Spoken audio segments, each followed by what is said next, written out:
मग मी जे बघितलंय ते दोघी पण तशाच आहेत. पटकन एकाला पटकन उत्तर देणारे असं आहे.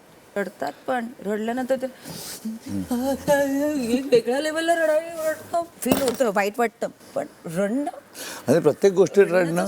त्यांच्यामधलं ते काल म्हटलं सहजच की अरे एवढ्या सगळ्या मस्त स्ट्रॉंग मुली आहेत, आपण सगळ्या मुली एकत्र झालो तर काय करू शकतो मस्त, पण इथे मुली एकत्र येऊ शकत नाही विशाल. ते डिफिकल्टच आहे लाईफमध्ये पण, इथे नाही. मग मी जे बघितलंय ते दोघी पण तशाच आहेत.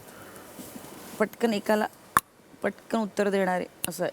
रडतात पण रडल्यानंतर ते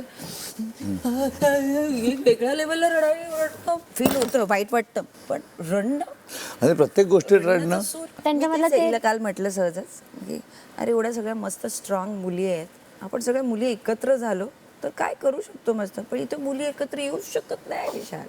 ते डिफिकल्टच आहे लाईफमध्ये पण, इथे नाही.